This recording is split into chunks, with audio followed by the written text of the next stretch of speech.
Voilà, on refait un essai avec Francis Palombi. Bonjour, est-ce que vous m'entendez, Francis Palombi? Bonjour. Bonjour, ça y est, on a Bonjour. réussi à vous avoir après quelques soucis techniques. Merci Merci. d'être avec nous ce matin, président de la Confédération des commerçants de France. Je le disais, ces soldes n'ont pas vraiment permis au commerce de se refaire une petite santé, ni du point de vue de la trésorerie, ni du point de vue de l'écoulement des stocks. Est-ce que vous confirmez que ces soldes n'ont pas été un bon cru, monsieur Palombi?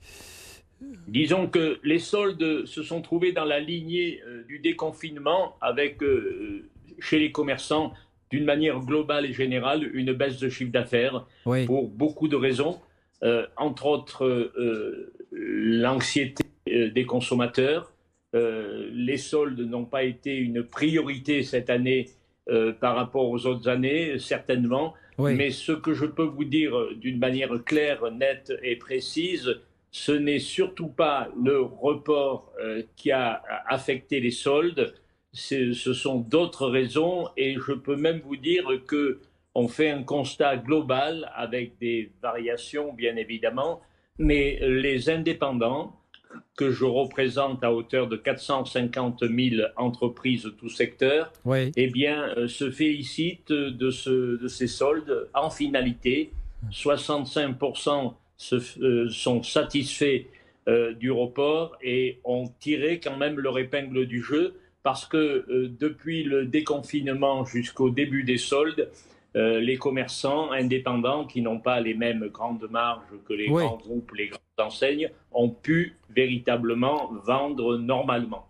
Bien, donc vous dites c'était quand même une bonne idée de décaler ces soldes de quelques semaines, même si effectivement c'était une très bonne idée. Nous remercions à nouveau le ministre Bruno Le Maire de nous avoir écoutés. Malgré tout, je le disais, ça n'a pas permis à beaucoup de commerces de se refaire une santé sur le plan de la trésorerie. Il reste maintenant une rentrée, on est face à une rentrée qui sera absolument décisive. On entend dire ici et là de pas mal de commerçants que la rentrée sera décisive, les prochains mois seront décisifs, Noël prochain seront décisifs.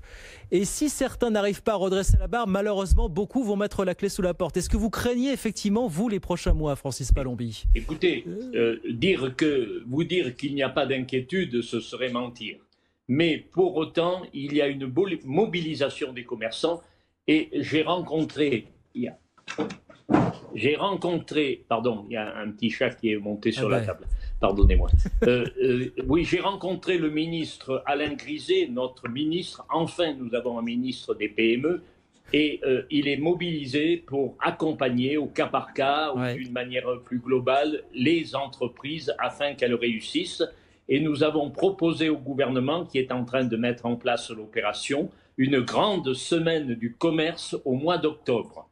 Une semaine du commerce qui aura comme vocation de créer une festivité dans les villes, de mettre en avant les commerces, leur spécialisation. Ce sera une grande fête du commerce à la suite de ce premier semestre douloureux. Il va y avoir une rentrée difficile, cela dit, pour les commerces, indépendamment de ces initiatives que vous évoquez, parce qu'effectivement, il y a eu beaucoup de gestes à l'intention des commerçants, des annulations de charges ou des reports de charges, des reports de loyers ou d'autres charges diverses et variées. Le prêt garanti par l'État que beaucoup des commerçants que vous représentez ont contracté. Mais certains le disent, il va falloir commencer à rembourser tout ça à un moment donné.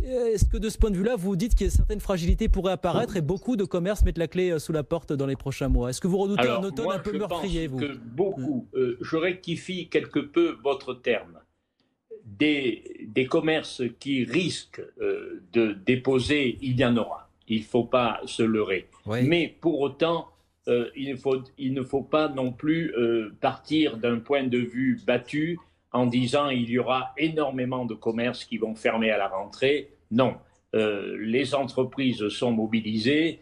Au niveau économique global, il y a quand même une dynamique qui s'est remise en situation. Alors par contre, il y a une concurrence très dure, très très dangereuse pour le commerce physique que je représente au niveau de la proximité. C'est les GAFA, c'est les grands entrepôts numériques que nous combattons au niveau de leurs implantations délibérées, sans aucune contrainte, sans aucune règle. Eh bien là, je peux vous assurer, monsieur, qu'en avril 2020, le seul Amazon a réalisé 83% des ventes non alimentaires.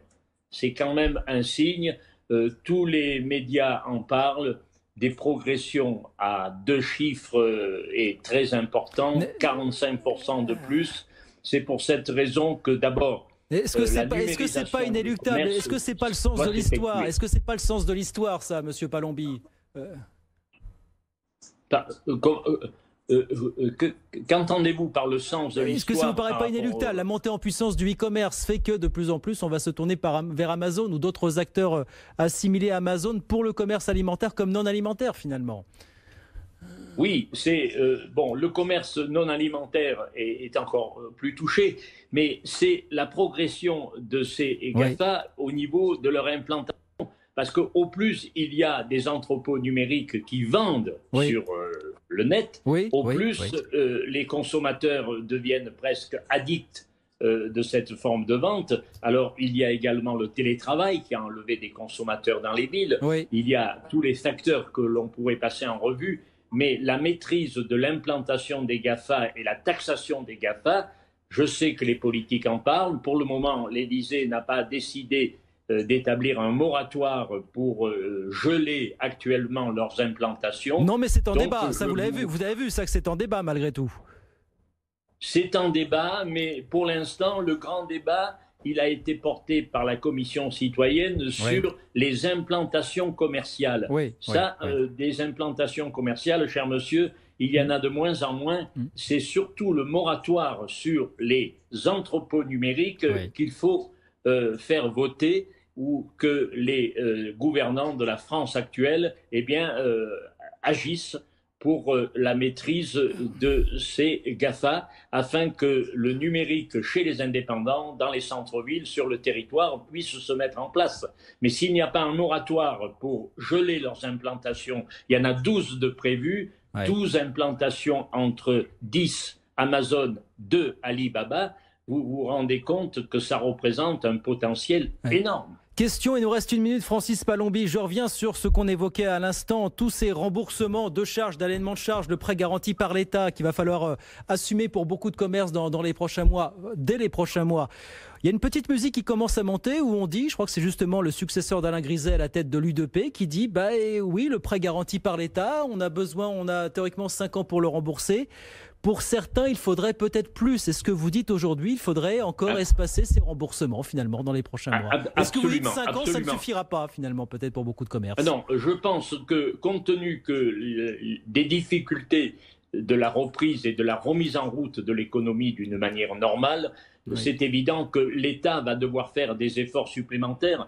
Mais je pense que Alain Griset, notre ministre, qui a été président de l'UDP il y a quelques semaines en arrière, est bien conscient de la situation. Il a été mobilisé pendant tout le confinement et je pense que l'État va encore soutenir, encore renforcer, j'en suis convaincu. Donc vous dites 5 ans, c'est pas assez pour certains commerces pour rembourser le PGE. On doit pouvoir donner la possibilité de rembourser au-delà de 5 ans. C'est ça que vous attendez, vous, concrètement? Je pense que vous avez raison. 5 ans risque d'être difficile pour certains commerces, peut-être des exonérations ou un passage à l'exonération par rapport au cas par cas. Le ministre me l'a bien rappelé la semaine dernière. Vous me remontez, vous avez le devoir de me remonter toutes les difficultés en présence. Bien, écoutez, on souhaite que vous soyez attendu avec vous, l'ensemble des commerçants, effectivement, qui s'attendent à des mois difficiles. Merci beaucoup, Francis Palombi. Merci infiniment de m'avoir interviewé. Au revoir, bonne journée. C'est moi qui vous remercie. Merci beaucoup, Confédération des commerçants de France, président de la CDF. Francis Palombi avec nous ce matin sur BFM Business.